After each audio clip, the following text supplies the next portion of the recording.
Ini Bapak dan Ibu, kinerja penelitian dan pengabdian kita ini terrecord dengan baik sekarang.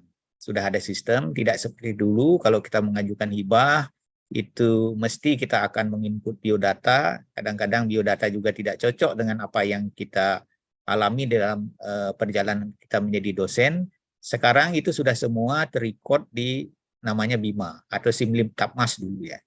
Nah, kita tidak bisa membohongi atau dibohongi, semua ada di sini. Nah, untuk itulah buku juga bagian dari yang direcord di dalam sistem BIMA. Misalnya ini saya nih buku ini ada 53 buku yang sudah terrecord di sana.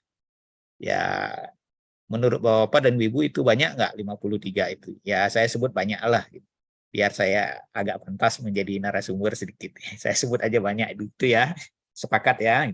Walaupun ada yang lebih banyak di Zoom ini, nanti kita cari celah-celahnya untuk bisa saling mengisi di antara kita. Next, Mbak.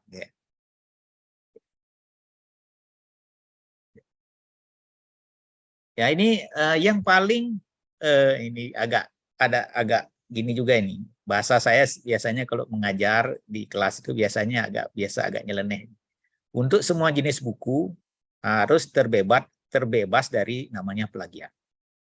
Apa itu plagiat? Saya kira Bapak dan Ibu sudah memiliki definisi, baik definisi operasional maupun definisi teoritis. Plagiat itu menjiplak, sudah pasti yang menjiplak. Nah, agar kita tidak dianggap plagiat, kita menempatkan posisi pendapat orang lain itu bagian tidak terpisahkan dari apa yang mereka sudah lakukan. Kutip mengutip itu bagian dari penghindaran diri dari plagiat. Nah, kita harus kesatria mengakui bahwa kita sedang mengutip pendapatnya siapa. Kita sedang mengutip narasinya siapa. Itu penting di dalam pembuatan buku. Foto, gambar, video, dan sebagainya. Itu harus kita cantumkan sumbernya. Saya kira itu cukup untuk mengantarkan apa itu plagiat. Untuk semua jenis buku harus terhindar dari plagiat, kecuali buku togel. Kalau di Jawa itu ada namanya buku togel, tutu gelap. Itu harus diplagiat itu. Nah, saya kira next saja, Mbak. Ya, ini penting ini. Kutip mengutip. Nah, ini khusus penulisan buku monograf. Apa bedanya buku monograf dan referensi? Nanti saya jelaskan karena ada slide-nya. Buku monograf dan referensi harus terbebas dari namanya pabrikasi data. Pabrikasi data itu contohnya begini. Kita ini dosen, khususnya dosen-dosen statistik itu paham benar pabrikasi data itu. Yang menguji skripsi itu paham benar yang namanya pabrikasi data. Sering juga ada jasa-jasa pengolahan data. Anak-anak kita yang kita bimbing itu sering mengalami masalah di dalam validitas dan reliabilitas data. Nah, banyak pengolah data menggunakan data orang lain itu di copy paste ke dalam tabulasi data mahasiswa bimbingan kita. Jadilah dia valid. Padahal tabulasi data itu bukan berasal dari hasil survei, misalnya. Itu masuk dalam kategori pabrikasi data. Nah, sehingga tidak akan tergambarkan antara hasil survei dengan kesimpulan dari skripsi atau buku atau hasil analisis riset yang sedang dilakukan. Itu kita hindari. Saya sering mengajar di kelas, membimbing itu, apapun hasilnya, biarin saja. Tidak harus signifikan semua. Ya, penelitian yang baik itu akan lebih baik akan menghasilkan signifikan dan tidak signifikan. Itu hakikat dari kita menghindari diri dari pabrikasi data. Falsifikasi data, pemalsuan data, itu mirip-mirip juga. Plagiarisme. Nah, plagiarisme mengambil total. Itu tidak boleh, baik kata-katanya, baik kalimatnya, baik datanya. Ini yang paling keras, plagiarisme. Ya, next saja, Mbak. Ya. Kita akan lari ke agenda kita hari ini. Apa dan bagaimana menulis buku, apa dan bagaimana menulis buku ajar, buku monograf, poin nilai kredit yang diperoleh, koinnya dari mana, sisi mana kita dapat koin, dapat nilai uang dari penulisan buku. Saya akan sharing berdasarkan pengalaman yang saya dapatkan, baik dari penulis, baik dari penerbit yang mensponsori kegiatan ini, maupun dari penerbit lain di mana saya telah menerbitkan buku. Saya menerbitkan buku tidak hanya dari penerbit yang sedang mendukung acara kita hari ini, tetapi juga dari penerbit yang lainnya juga ada. Semuanya mirip-mirip, tetapi semuanya memiliki kelebihan dan kekurangan. Saya hanya menyampaikan kelebihan dari penerbit yang mendukung hari ini, karena saya bagian dari yang tidak terpisahkan dari penerbit ini. Itu ya Bapak-Bapak dan Ibu. Kita next saja, kita masuk agenda yang pertama, jenis-jenis buku. Ya, jenis buku, buku referensi dan buku monograf. Apa bedanya? Menurut POPAK ini ada bedanya. Kalau buku referensi satu bidang ilmu kompetensi. Sedangkan monograf satu topik bahasan, itu bedanya. Kalau seseorang membuat buku referensi harus itu bidang kompetensinya. Kalau saya bidang kompetensi pariwisata, buku saya tidak akan valid kalau saya menulis di luar bidang pariwisata, karena itu bukan kompetensi saya. Nah, di mana kita menentukan diri bahwa kita kompeten dan tidak di bidang itu, coba lihat serdosnya kita, Bapak-Bapak dan Ibu, serdosnya bidang apa? Pariwisata, manajemen, ekonomi, biologi, atau apa? Lihat di sana. Itulah yang akan diakui, pengakuan secara formal maupun informal. Pengakuan secara de facto maupun yuridisnya.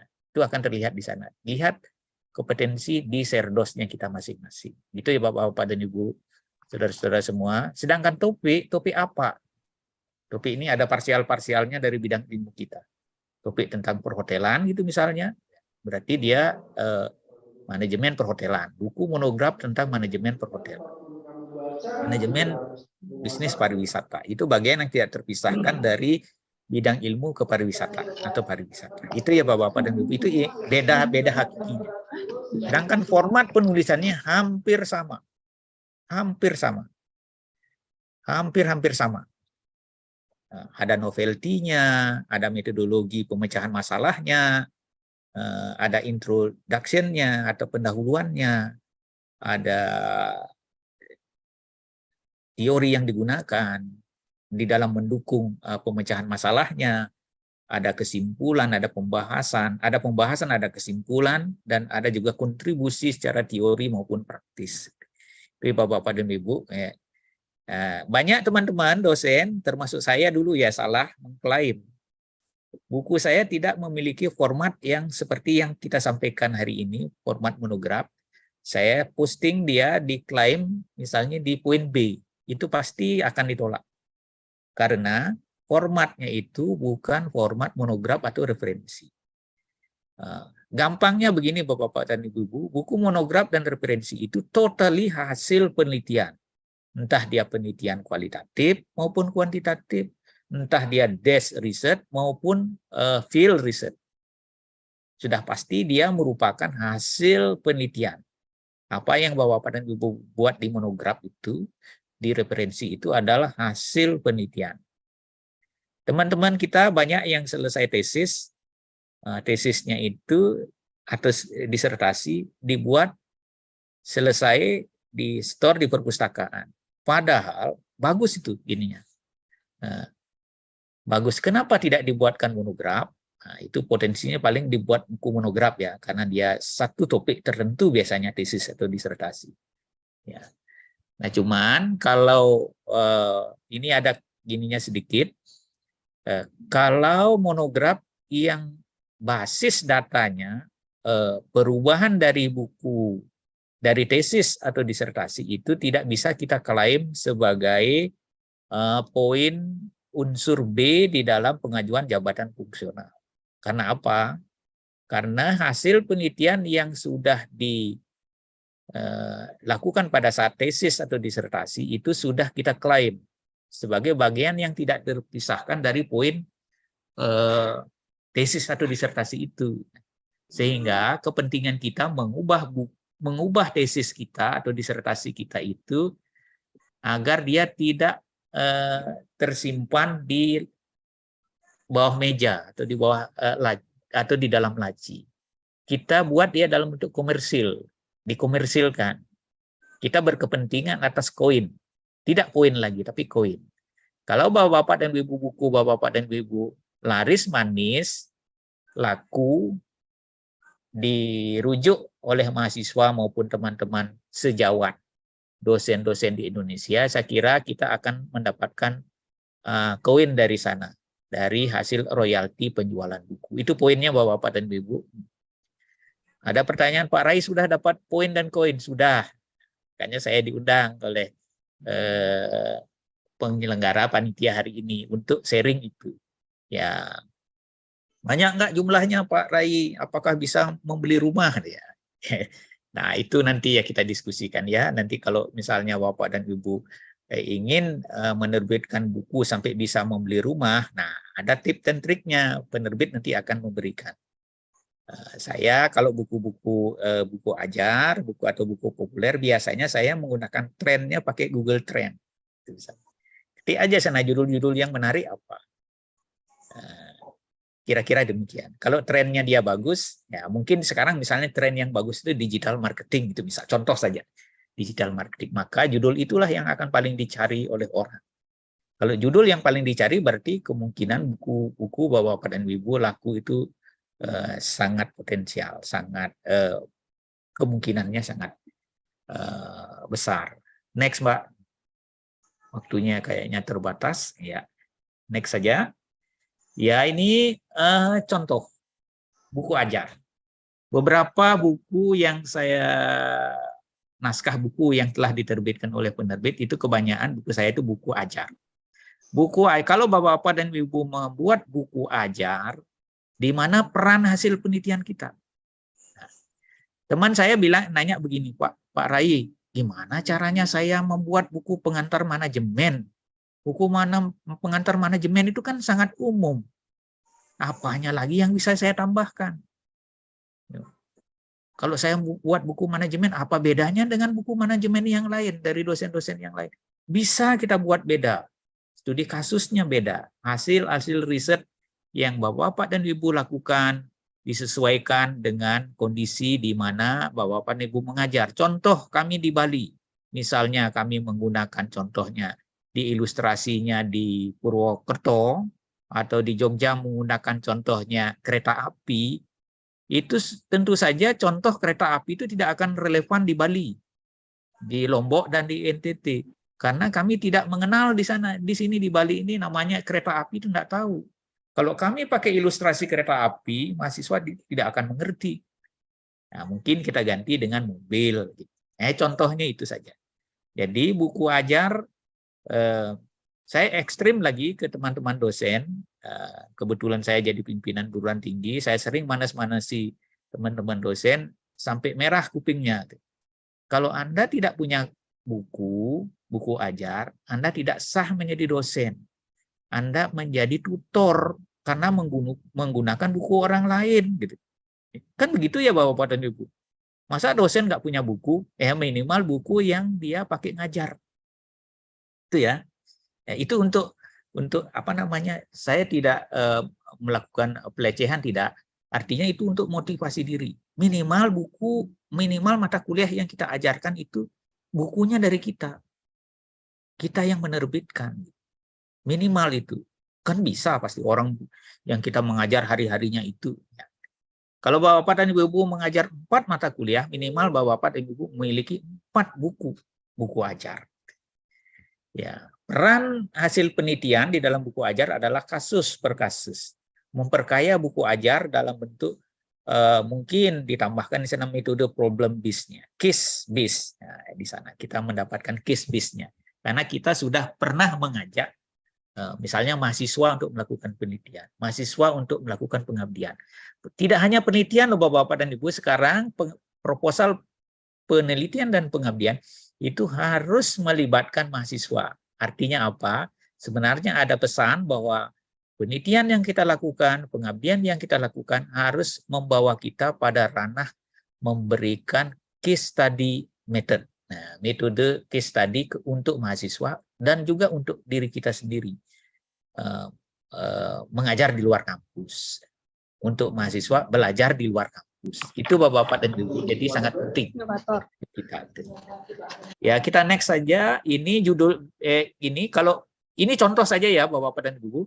Kalau contoh buku ajar, kalau kita lihat di daftar isinya begini, proses lahirnya ilmu gitu misalnya.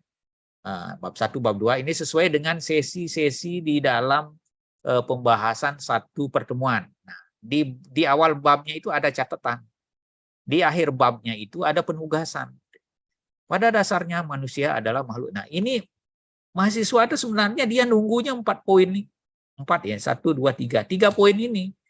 Kalau mahasiswa itu paham apa dasarnya manusia, manusia itu sebenarnya makhluk yang sangat sulit untuk mempercayai sesuatu, berarti mahasiswa itu sudah mencapai capaian pembelajaran kita hari itu. Hakikat ilmu dia sudah pahami, hakikat ilmu dan sebagainya yang sesuai dengan ontologinya, epistemologi, aksiologinya, dia sudah paham perbedaannya, berarti proses belajar hari itu yang kita sajikan berarti sudah tercapai. Nah, buku ajar basis formatnya itu kita menilik RPS yang kita sedang pegang. Atau sebaliknya, kalau kita membuat RPS, kita melihat buku ajar kita. Kalau kita membuat buku ajar, bagi teman-teman yang belum memiliki buku ajar, kita lihat RPS. Itu ya Bapak-Bapak dan Ibu. Jadi jelas ya, kayaknya mudah deh kalau membuat buku ajar. Kan hari-harinya kita gunakan itu. Kalau sampai dengan saat ini Bapak-Bapak dan Ibu menggunakan buku orang lain, nah kita berpikir, hari ini saya tobat, saya akan menggunakan buku saya sendiri dengan segala ilustrasi yang pernah dan saya mahir lakukan. Sampaikan. Itu ya, kita setuju untuk itu.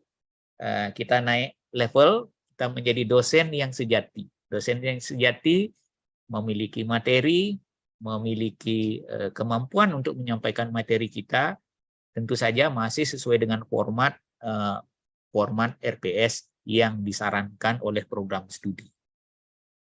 Kita lewati saja slide ini, kita maju ke satu langkah, next. Ya. Nah, ini saya kira ini jadi bahan renungan untuk kita, bedanya monograf dengan buku referensi. Kalau dilihat dari poin kalau di jabatan fungsional PAK, poin untuk buku monograf itu maksimal 20. Nah, 20. Sedangkan buku referensi itu maksimal 40. Artinya maksimalnya paling tinggi dinilai 40 di buku referensi. Ada batas kewajaran. Nah, terkait dengan sekarang Omnibus Law terkait dengan PAN-RB yang kita sedang gundah gulana hari ini, sebenarnya sudah diatur sebenarnya. Ini misalnya gini, batas wajar 1 buku per tahun. Batas wajar 1 buku per tahun, baik monograf maupun referensi, itu kan sebenarnya mengatur. Sebenarnya jabatan itu tidak boleh dilompat-lompat sebenarnya. Yang namanya jabatan nggak bisa dilompat-lompat. Kalau prestasi bukan jabatan dampaknya, tetapi ya reward, gitu. Misalnya reward, rekognisi, dan sebagainya. Sepertinya itu yang saya baca dari PAN-RB yang baru. Jadi ini teman-teman terdampak langsung nih teman-teman dosen ASN, kalau belum 32 tahun mengajar sepertinya agak sulit untuk menjadi guru besar. Bersyukurlah teman-teman sekarang yang sudah pada saat ini levelnya sudah guru besar. Nah itu bersyukur, harus berdoanya kencang, bersyukurnya.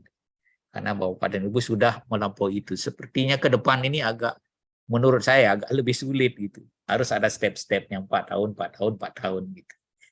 Ya, kita lewati saja itu, bedanya tadi jelas. Sebentar kita lihat format, beda format monograf dan buku referensi. Kita lanjut, Mbak. Nah, monograf atau buku referensi yang diambil dari disertasi, saya tegaskan lagi, atau tesis, tidak dapat dinilai untuk usulan kenaikan jabatan akademik ataupun pangkat. Karena apa? Karena dia sudah bagian nilai yang tidak terpisahkan dari tesis atau disertasi. Nah, kok Pak Rai bilang begitu? Apakah Pak Rai pernah mencoba? Saya pernah mencoba dan ditolak. Ada 2 monograf saya lahir dari tesis waktu saya S2. Udah lama lagi, udah lama tesisnya. Sama disertasi semua nih. Sebagian besar isi buku monograf ini adalah mirip dengan tesis dan disertasi yang bersangkutan. Itu saya ngomong serius, Pak. Bapak dan Ibu, jangan coba-coba ke lain. Kecuali Bapak dan Ibu bisa membuat dalam model yang lain. Kalau gitu kita concern sajalah. Kita merubah tesis, hasil penelitian kita, disertasi kita itu hanya untuk tujuan royalti. Itu aja, sederhana sekali. Siapa tahu buku dari tesis kita, dari disertasi kita itu laku dan bermanfaat untuk masyarakat. Nah, terus apa gunanya webinar ini kalau begitu? Padahal saya dari tadi, saya nunggu-nunggu, saya kan baru selesai S3, Pak. Saya punya bahan. Nah, caranya, apa gunanya webinar? Ubah bentuk ya, menyebarluaskan ilmu. Royalti, saya tegaskan lagi. Kita merubah bentuk, tidak menjadi disertasi atau tesis yang menyeramkan itu. Kita ubah menjadi buku. Ada bagian-bagian tertentu akan kita hilangkan. Metodologi penelitian, itu kita sederhanakan. Dibuat lebih sederhana. Apalagi itu, hasil analisis yang jelimet, yang pakai model struktur, yang macam-macam, ada uji dimensi dan sebagainya, itu mungkin akan hilang. Langsung hasil dan pembahasan. Jadi lebih menarik untuk dibaca. Ya, kira-kira itu yang boleh saya sampaikan terkait dengan kegundahan teman-teman. Rugi dong saya ikut webinar. Ternyata enggak boleh dipakai jadi monograf. Boleh. Boleh. Tesis dan disertasi diubah bentuk menjadi monograf. Tetapi tidak bisa diklaim dalam kenaikan jabatan akademik ataupun pangkat. PO PAK 2019. Saya kira PO PAK 2019 rohnya akan tetap digunakan walaupun Omnibus Law Permenpan RB yang baru ini diberlakukan. Ya, jadi non-kum, rubah bentuknya non-kum, tidak orientasi kum. Kalau orientasi kum, lakukanlah penelitian yang lainnya. Penelitian yang lainnya. Mungkin nanti Bapak-Bapak dan Ibu-Ibu menang hibah ini, yang baru kita submit hari ini terakhir, nanti menang, usahakanlah untuk menghasilkan monograf. Sehingga nanti kita memiliki koleksi kum yang cukup tinggi. Lumayan, 20 kumnya. Dan dia masuk unsur B. Unsur B. Bagian yang dihitung dan diakumulasi di dalam hitung-hitungan nilai lebih di dalam pengajuan jabatan fungsional. Kalau buku ajar tidak, buku ajar masuk unsur A, bahan materi pengajaran, unsur A. Itu memang dinilai tidak seketat unsur B, buku monograf maupun buku referensi. Kita lanjut ke berikutnya. Saya kira kita cepat saja karena ini bisa dibaca. Ini saya punya story waktu saya gagal. Saya mengajukan lektor kepala 700 sebenarnya. Kalau dilihat hitung-hitungan suara kayak caleg gitu. Hitung-hitungan kum, hitung-hitungan kum saya itu lebih di atas 700 menurut prediksi saya. Karena ada buku monograf yang banyak gitu. Nah, ternyata ini 3 buku monograf saya ini tumbang, tidak memenuhi unsur-unsur buku monograf. Unsur-unsur buku monograf itu seperti yang saya sampaikan tadi, mirip dengan disertasi, mirip dengan tesis, begitu. Atau mirip dengan disertasi lah. Disertasi ada novelty-nya. Ini contohnya agrowisata sebagai pariwisata alternatif, lengkap. Cuman kok tidak memenuhi syarat buku monograf. Nah, karena track record tidak kelihatan. Apa maksudnya track record tidak kelihatan? Buku monograf itu basisnya adalah hasil penelitian. Berarti yang bersangkutan, saya harus memiliki minimal ya, paling idealnya minimal memiliki 2 atau 3 hasil publikasi ilmiah sebelumnya. Sehingga sampai kita merangkai itu menjadi sebuah monograf. Gitu. Track recordnya di bidang agrowisata enggak ada. Tiba-tiba saja Pak Rai bikin buku agrowisata, padahal publikasi publikasi agrowisata enggak ada, penelitian tentang agrowisata juga tidak ada. Reviewer itu akan melihat ke sana. Ini contohnya saya sampaikan kegagalan biar jangan sampai Bapak-bapak dan Ibu gagal juga. Saya sampaikan. Oke, kita belajar tidak hanya belajar dari sukses, belajar dari gagal saja. Saya pernah gagal, Bapak-bapak dan Ibu. Saya menunggu menjadi lektor kepala, saya terlalu ngotot jadi lektor kepala 700, gagal, akhirnya saya gagal, menyerah. Itulah, kalau kita bercita-citanya tinggi, kalau jatuhnya masih tinggi. Nah, saya mengajukan LK 700, jatuh, gagal, masih di 550. Ya, belajarlah kita mengajarkan kepada anak-anak kita itu memiliki cita-cita yang tinggi. Kalau cita-citanya tinggi itu nggak kesampaian, ya masih tinggi cita-cita yang bisa disampaikan. Gitu Bapak-bapak dan Ibu, kita next saja, kita lanjut. Nah ini lewat ini karena sudah dibahas tadi. Lewat saja. Nah ini yang perlu saya kasih contoh. Nanti panitia akan men-share contoh-contoh ini materi hari ini. Ya. Ini contoh buku monograf. Contoh buku ini punya salah satu teman kami, dosen di Udayana ya. Ini hasil penelitian murni ini, peran digital marketing untuk meningkatkan kinerja bisnis UMKM pada masa pandemi COVID-19. Nah, ini strukturnya Bapak dan Ibu bisa lihat dari daftar isinya. Ada kata pengantar, ada pendahuluan, ada latar belakang, ada pertanyaan penelitian, ada tujuan penelitian, ada kontribusi untuk ilmu pengetahuan, ada landasan teori tentang pandemi COVID, ada identifikasi persaingan digital marketing, dan sebagainya. Ini contoh buku monograf. Kenapa saya sebut ini buku monograf? Ini satu topik. Topiknya itu digital marketing. Topiknya digital marketing. Ini monograf. Hasil penelitian dan ada kontribusi dan sebagainya. Sepakat ya Bapak dan Ibu, buku monograf itu tidak, buku referensi dan monograf tidak buku ajar. Nah, ini kadang-kadang kalau saya lihat ini di penerbit, itu penerbit kan padahal buku yang ada isinya yang kita terbitkan di dalamnya buku ajar. Tetapi di sana tulis buku referensi. Nah, jangan Bapak-bapak dan Ibu kita sebagai dosen yang paham benar format yang mana kita akan ajukan sebagai monograf dan buku ajar, jangan mengikuti penerbit. Ya. Kita tahu sendiri, oh ini masuk buku ajar, bukan referensi. Walaupun tulisannya masuk kategori referensi, karena kita kan maksudnya intelektual kita lebih tinggi. Dari sana ada teknikal saja, mungkin ada hubungannya dengan beda dia definisi operasionalnya buku referensi di penerbit itu dengan kita. Kalau kita di dosen itu jelas ya, definisi operasionalnya. Buku monograf, buku referensi adalah ini. Kalau tidak memenuhi unsur-unsur yang telah ditentukan, maka dia tidak valid menjadi buku monograf atau buku referensi. Ya itu. Itu ya Bapak dan Ibu, kita sepakat dengan itu. Lanjut.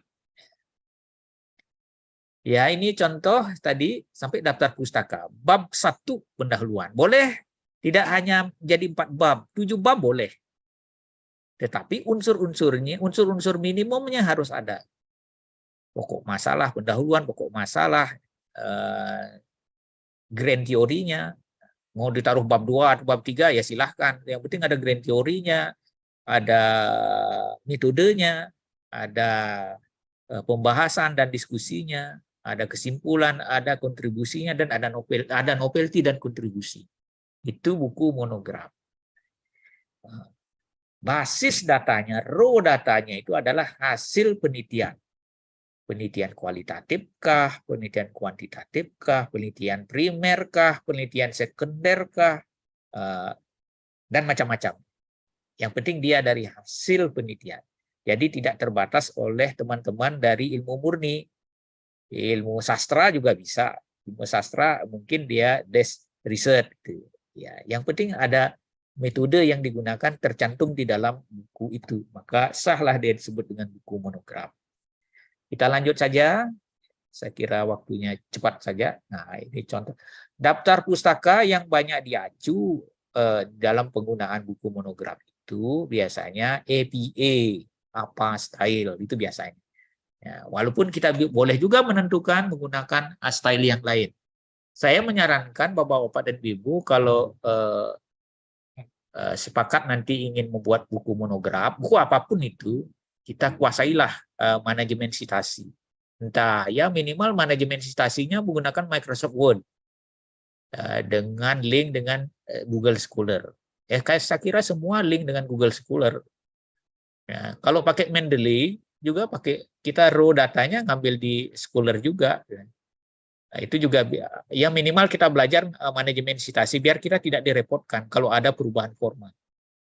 Penerbit ini menggunakan APA style. Tiba-tiba di dalam naskahnya kita itu menggunakan bukan APA style. Kalau kita ubah lagi manual kan bisa perlu waktu mungkin 1 bulan baru selesai, apalagi bukunya tebal. Kalau kita menggunakan manajemen citasi kan tinggal merubah saja. Rubah maka keseluruhan buku akan berubah. Saya sarankan untuk belajar manajemen citasi. Ya mungkin nanti panitia akan gini. Nanti ada sesi yang lain tidak hanya penulisan buku tapi juga manajemen citasi yang ada hubungannya dengan gini Mbak ya, ada hubungan dengan tulis menulis, itu penting juga bagi teman-teman yang khususnya teman-teman dosen pemula. Kalau teman-teman yang sudah senior, para profesor mungkin sudah paham. Saya yakin tidak semua juga paham karena itu sangat teknis ya. Kayaknya penting juga nanti dilanjutkan dengan cari narasumber yang sesuai yang memiliki skill untuk itu ya. Ini skill beda dia. Kalau nggak dilatih nggak ketemu dia. Bisa ditambahkan. Karena itu juga akan memacu teman-teman untuk menulis buku. Kalau teknisnya sudah tahu kan gampang nulis bukunya itu. Ya, ada biodatanya lengkap, biodata penulis di dalam buku monograf itu. Untuk apa dicantumkan biodata? Di sini untuk melihat siapa yang menjadi penulisnya sana. Kalau 5 orang, 5 orangnya sama semua bidang ilmunya, ya makanya sah dia disebut dengan satu topik. Atau ketua penelitinya itu topiknya sesuai dengan monograf, yang lainnya pendukung boleh. Jangan sampai jauh ini apa nih ketua penelitinya orang arsitek, kok tulisannya tentang apa gitu kan, jadi tidak sah dia, diragukan gininya, apa pinjam nama atau apa gitu nanti dia. Kira-kira demikian, itu intermezzonya begitu. Lanjut kita next saja. Nah, ini format bukunya, monograf dan buku referensi. Bedanya di mana Bapak-bapak dan Ibu? Coba kita perhatikan kiri dan kanan. Pakai gininya UNESCO ya, nanti nanti penerbit juga akan mengarahkan. Kalau buku monograf nanti pakai ukuran UNESCO. Kalau enggak UNESCO nanti nilainya kecil nanti. Penulisan kertas berukuran minimal.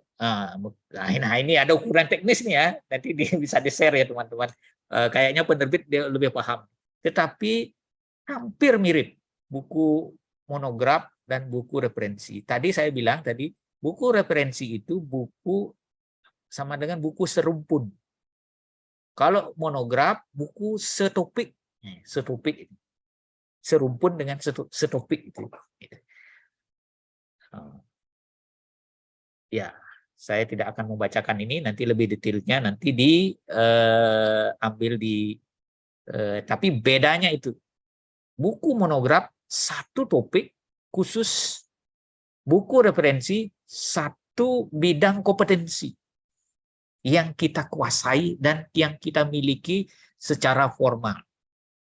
Saya serdosnya pariwisata, maka buku referensi yang saya buat adalah buku pariwisata. Bapak-bapak dan ibu-ibu bidangnya biologi, buat buku referensi biologi, bukan pariwisata gitu ya. Nah itu kira-kira ya, monograf bagian yang ada di dalam kompetensi kita di dalamnya, subtopiknya apa. Lanjut, kita next saja. Nah, ini lika-liku kita di dalam mengajukan jabatan fungsional. Nilainya berapa, poinnya berapa, jelas ya, nanti kebaca sampai di rumah, nanti buka lagi panduan PO-PAK 2019, karena masih digunakan, walaupun ada pergeseran, pergeserannya cuma sedikit saja, buku referensi 40, itu tidak boleh klaim lebih dari 2 buku, Bapak dan Ibu. Nah, kalaupun Bapak dan Ibu punya 5 buku dalam 1 tahun yang sama, itu hanya boleh dipilihlah yang terbaik untuk diajukan di dalam pengajuan jabatan fungsional maupun pangkat. Monograf juga begitu, 1 buku per tahun. Kalau punya 5, cukup 1 saja. Tidak boleh diklaim ke-5-5-nya. Ya. Diktat, modul, petunjuk praktikum, dan sebagainya. Nah, ini buku ajar. Buku ajar, kalau gagal, jangan nanti kecewa Bapak dan Ibu. Jika gagal diklaim sebagai monograf, jangan kecewa. Saya mengalami itu. Saya pindahkan dia ke buku ajar. Nilainya 20 Bapak dan Ibu, buku ajar, tetapi bidangnya beda. Jangan salah klaim nanti Bapak dan Ibu. Lihat dulu kalau formatnya tidak sesuai dengan buku monograf atau buku referensi, jangan coba-coba diklaim ke unsur B, unsur penelitian. Pasti ditolak. Nah, reviewer atau asesor, entah apalah namanya itu, orang-orang yang profesional. Nanti malah menimbulkan angry bird nanti. Ini anak ini coba-coba nih, gitu kan nggak enak ya. Sepertinya yang bersangkutan perlu mendapatkan pemahaman tentang PO-PAK. Itu kan malu ya kita dosen kok nanti gitu. Harusnya kita lebih dulu tahulah gitu. Yang mana kita klaim sebagai buku ajar, modul atau buku monograf. Kita lanjut, Mbak. Nanti pertanyaan nanti muncul. Nah, ini komponen yang dinilai setiap unsur. Ini juga pernah saya sampaikan tahun lalu, ini sama. Nah, ini kira-kira, walaupun ada perubahannya tidak jauh, bobotnya tidak jauh berbeda. Nah, jumlah halaman, kalau bukunya 40-60 halaman, nilai setiap unsurnya ada 0,5. Ada 81 100 dapat 1. Sampai dengan 150, 1,5. Lebih dari 152. Ini contoh saja. Semakin tebal, semakin bagus nilainya. Tetapi 40 halaman itu sudah cukup. Sudah cukup untuk buku monograf maupun buku referensi. Terlalu tipis kalau untuk buku referensi. Kalau untuk bidang sains mungkin. Karena tidak perlu tebal-tebal. Kalau buku sosial 40 terlalu tipis. Tetapi ini orang harus ada ukurannya, makanya dipasang ukuran begini. Ukuran buku, ukuran standar nilainya 2. Tidak standar. Yang mana dimaksud dengan ukuran standar di dalam penulisan buku monograf atau buku ajar atau buku referensi adalah yang saya disebut UNESCO. UNESCO itu buku standar yang nilainya bagus. Kita lanjut, Pak. Lanjut. Ya. Komponen yang dinilai ruang lingkup dan kedalaman pembahasan maksimal 6. Itu bobotnya 30%. Harus ada sistematika pembahasannya, ada kontribusi keilmuannya, substansi satu bidang ilmu. Nah, ini monograf ya, monograf. Kecukupan dan kemudahiran data informasi dan metodologinya 30%. Berarti harus ada metodologinya di dalam buku monograf maupun referensi. Kuantitas dan kualitas referensinya, kebaharuannya. Biasanya kita sering mengajarkan anak-anak kita, anak-anak mahasiswa kita itu, kalau buku tidak boleh lebih dari 10 tahun. Kalau jurnal tidak boleh lebih dari 5 tahun. Itu kan sebenarnya mengacu pada kuantitas dan kualitas referensi. Semakin baru, maka semakin kita anggap semakin berkualitas karena datanya lebih update. Ketepatan dan akurasi metodologi. Nah, ada hal-hal data tertentu itu kan harus disesuaikan dengan alat analisisnya. Dan cara metode untuk mendapatkan datanya itu. Nah, itu juga diukur nanti.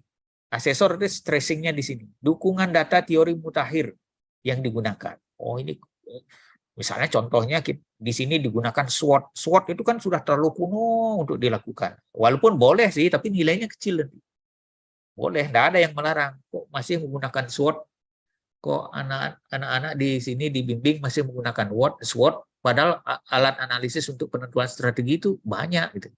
Ya, boleh, tapi nilainya kecil. Carilah metode atau teori-teori yang terakhir yang mungkin misalnya sekarang menggunakan analisis kualitatif, menggunakan teknik analisis ChatGPT gitu misalnya. ChatGPT kan lagi rame itu ChatGPT. Nah, mungkin nanti panitia juga menambah nanti bagaimana menggunakan ChatGPT ini. Banyak juga teman-teman termasuk saya juga, saya belum terlalu belajar ChatGPT itu seperti apa, apakah dia sama dengan NVIPO atau apa.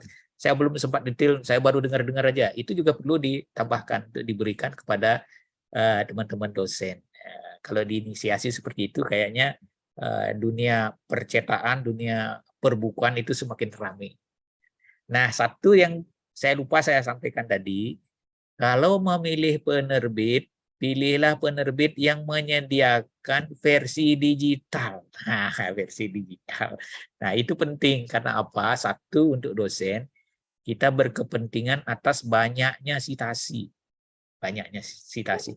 Ada beberapa penerbit itu melihat profil dosen itu dari profil sitasinya dosen. Oh, ini sitasinya di atas 3.000, berarti dosennya laris nih. Teorinya laris nih, bukunya laris nih, disitasi. Kemungkinan orang membeli buku yang ditulis oleh bapak ini atau ibu ini, kemungkinan besar akan banyak yang mensitasi. Banyak mensitasi itu kemungkinan besar dia membelinya, kan begitu ya, logikanya begitu gitu. Jadi para penerbit itu lebih menyukai kita yang memiliki sitasi yang banyak. Contohnya saya ambil Pak Singgih Santoso, itu teman saya itu, Pak Singgih Santoso, dosen UKDW, itu sitasinya sudah masuk di halaman pertama di bidang manajemen. Kalau nggak salah di nomor berapa gitu. Tapi itu kan laris manis dikejar oleh penerbit karena prediksinya dia itu memiliki banyak pembaca. Itu ya.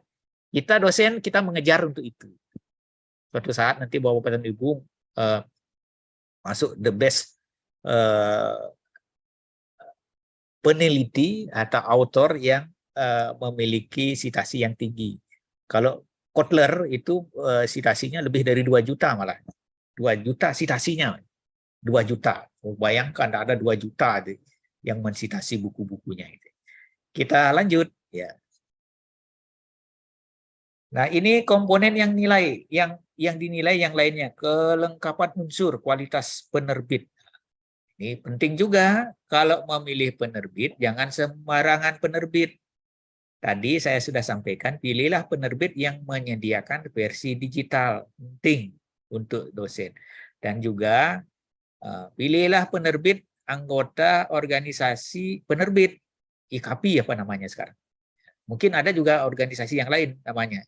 Tapi yang diakui ya, yang biasa diakui oleh Dikti atau kementerian. Itu yang lebih bagus ya. Diterbitkan oleh badan ilmiah, organisasi, perguruan tinggi. Kalau penerbit komersil, ya yang anggota IKAPI.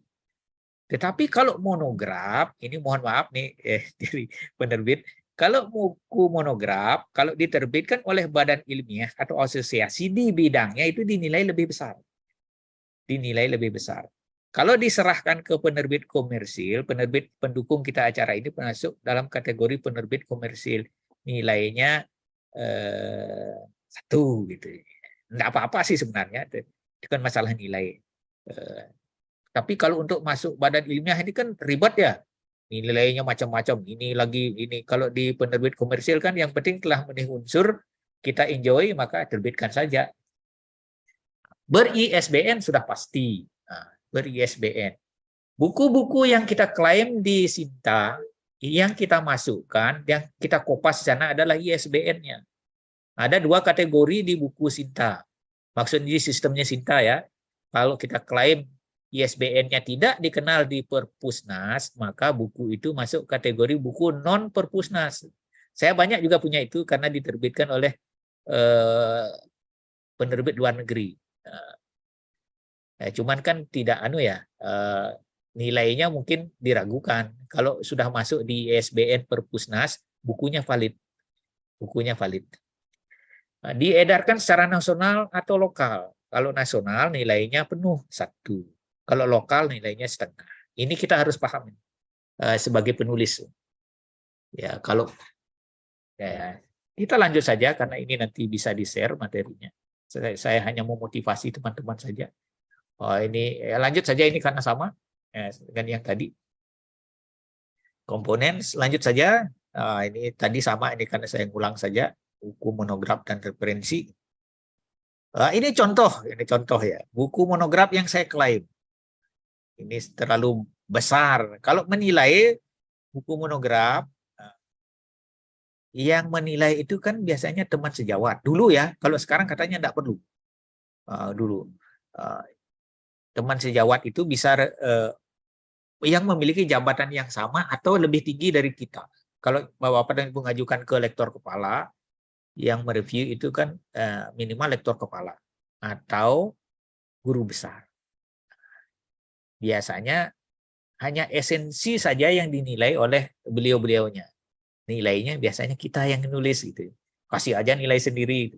Tapi kalau kasih nilai sendiri jangan tinggi-tinggi, pakai logika juga. Ini buku kita ini kelasnya seperti apa sih? Masa saya kasih penuh? Ini terolak nih, terlalu tinggi nilainya 18. Nilai maksimalnya 20. Bagus amat nih bukunya Pak Rai, padahal nggak bagus amat gitu. Itu contohnya.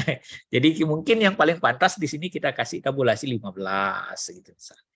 Apalagi kalau penulisnya 2 orang, ingatlah Bapak dan Ibu, kalau penulisnya 2 orang monograf, penulis pertama itu nilainya 60%, penulis kedua 40%.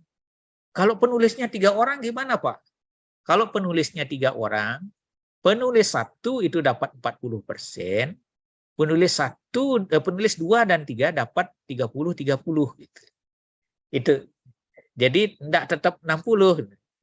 Kalau penulis tunggal, nah ini di aturan PAK mengakui di sana bukan mengakui penuh, mengakui penulis syarat khusus sebagai penulis pertama yang sebesar-besarnya 60. Kalau penulisnya 1 orang gimana? Apa bisa 100%? Nah, itu menjadi problem di aturan itu. Ya, tetap diakui 60%. Ya. Sehingga disarankan kalau nulis artikel atau nulis buku, ajaklah teman. 1, mengirit biaya investasi. Kedua, tidak membuang nilai kum. Saya sering mengajak gitu, kadang-kadang yaitu untuk menambah juga bisa mempererat teman juga, mengirit biaya juga. Publikasi ilmiah biasanya begitu. Jauh bisa mengirit. Karena apa? Kalaupun kita jadi penulis tunggal, nilainya tidak akan kita bisa klaim 100%, tetap 60%. Saya tidak nakut-nakuti Bapak dan Ibu, tapi itu yang saya alami. Kalaupun ada perubahan sekarang, perubahan regulasi, itu lain soal. Kita next saja ya Bapak dan Ibu, pesannya apa ini? Pesannya adalah menilai diri itu jangan ketinggian gitu. Kita harus menggunakan logika juga gitu ya. Kita lanjut ya. Nah, ini modul, buku ajar, buku monograf, buku referensi, ini bedanya. Pengembangan bahan pengajaran itu modul, buku ajar mirip, pengembangan bahan pengajaran itu di poin A. Buku modul buku ajar itu di poin A. Modul bisa jadi ber-ISBN, bisa jadi. Tapi formatnya beda dia. Tapi nilainya kecil, maksimal 5. Buku ajar 20, kum di poin A. Monograf, nah ini kalau untuk kenaikan jabatan fungsional atau pangkat, disarankan ya ajukan monograf dengan format-format penulisan yang sebelumnya kita bahas. Next, karena ini sudah siang, teman-teman juga akan sholat ya. Oke, nah, ini saya kira udah selesai nih materinya. Ini contoh saja ini buku-buku yang terbit, buku-buku ini terbit di penerbit The Publish ini. Ada pedoman penulisan naskah, karya ilmiah. Ada buku, saya masukkan di sini semua buku ajar ya, karena tidak akan diperiksa macam-macam kalau buku ajar ya. Kalau buku monograf pasti diperiksa macam-macam, termasuk tadi unsur-unsur tadi. Bisa jadi mental juga, larinya tetap buku ajar jadinya dia. Gitu. Terima kasih atas perhatiannya. Semoga apa yang saya sampaikan ini berguna untuk kita, menambah referensi untuk berkarya, membuat buku. Ingat bahwa Bapak dan Ibu, membuat buku itu untuk diri kita, yang juga mungkin akan berdampak ke karir, dan juga paling mungkin juga kalau buku Bapak dan Ibu laku, itu berdampak di anak dan istri dan suami kita di rumah. Itu ya, itu dulu. Nanti kita sharing. Prinsipnya kita sharing, saya tidak mengajari, saya hanya menyampaikan apa yang pernah saya alami.